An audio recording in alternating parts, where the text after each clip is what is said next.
All right, we are making progress as we are going through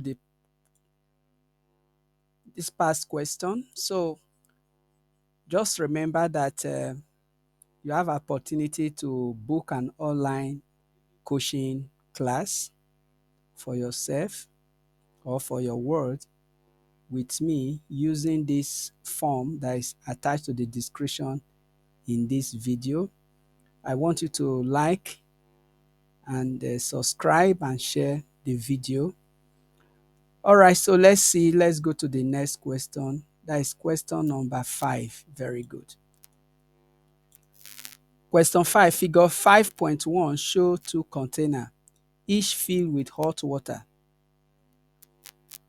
Now, these containers, so let's call one of them. So we have container A is metal, then container B is null metal. So take a look at the difference, non-metal and then metal. The outer surface of the metal container is hot. Explain how electrons transfer thermal energy through the metal of the container. Okay, this question basically is expect you to explain the process of thermal conduction. So there are about 6 major things you need to know, but let me see if I can, let me explain. I'll just look at if you have a conductor. So let's assume that this is a conductor. Okay.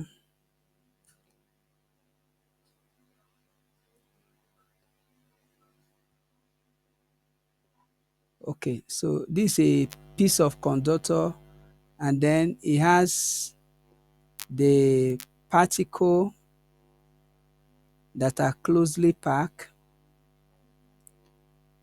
And then when this particle, if you put one end of it, if you hit one end of it, it becomes hot. So let's call E and then F. So here F, can put it on a Bunsen burner. So we heat it up. Okay. So if this side is hot, and then this side will be relatively, the temperature is lower, then if this, since this thing is a metal, heat is going to transfer from the F side to the E. And what is going to happen? It's going to happen because this metal has what is called lattice electrons. So there are lattice electrons.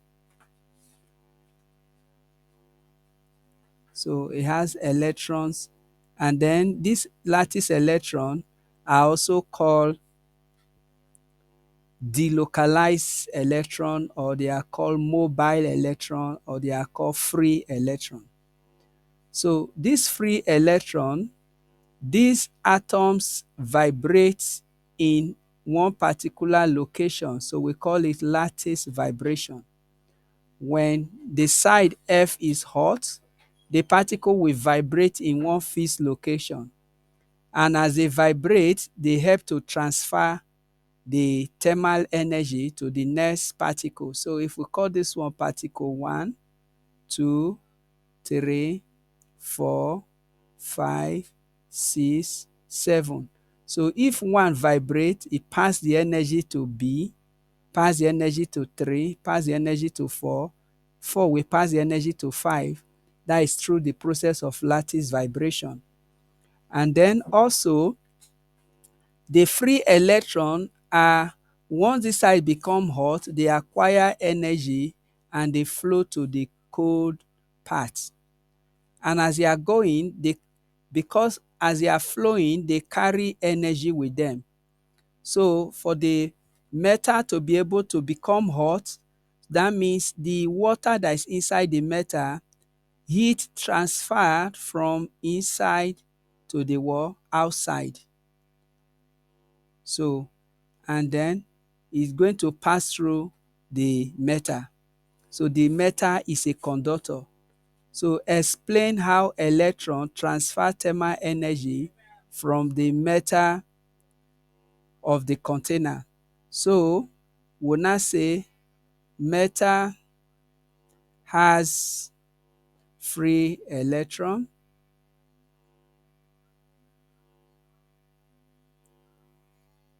So metal has free electron. The free electron gain free electrons gain thermal energy, gain thermal energy from lattice vibration. So they gain thermal energy from lattice vibration, and then the lattice vibration of hot water,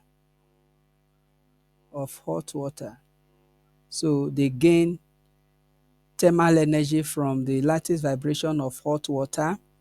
Then what is the next thing is then the collision of between the free electron and the remote ion.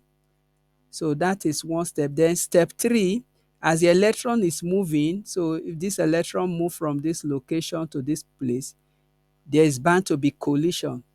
So the collision of free electron with distant atom in the cold part, let's say in the cold part, that is E, in the cold part of conductor, transfer thermal energy to them. Transfer thermal energy to the atom. Okay? So that is how the free electron help to transfer thermal energy. So then the next thing, the outer surface of the non-metal is much colder than the outer part of the hot metal. Explain why a non-metal conducts thermal energy less well than a metal. Okay. Now, non-metals are poor conductor of thermal energy because they lack non-metal non-metals lack free electrons.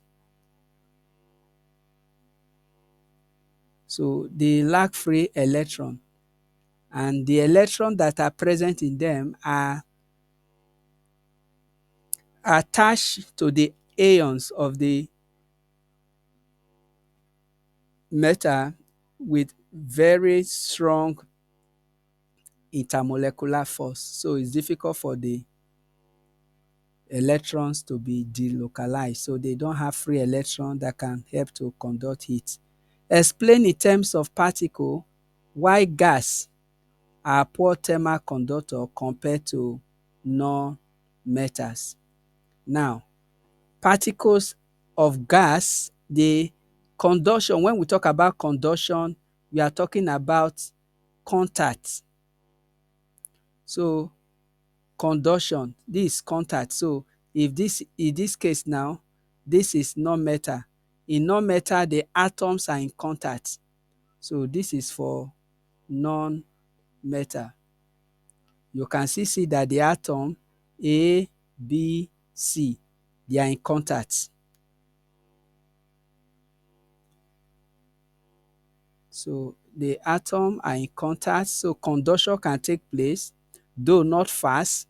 But for gas, so for gas, let me use this. So now for gas, you have the particle like this. So there is distance between them. So you see the particle, there is space in between the particles, so there is no physical contact. And then the lack of contact reduces the level of conduction. So what can we say in this particular situation, in this comparison of the conductivity of non-metal, solids, and gas? The major reason is that particles particles are further apart. Particles are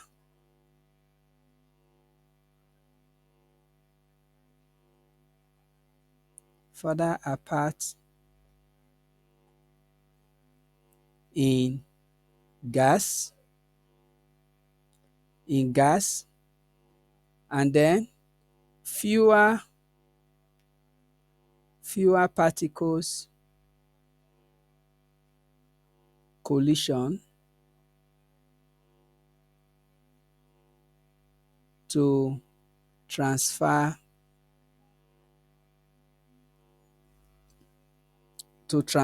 thermal energy in gas.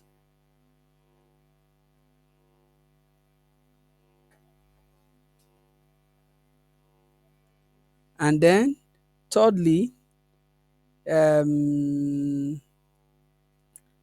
gas do not have lattice vibration. Lattice vibration. So this is the three major reasons why thermal conductivity is low in gas.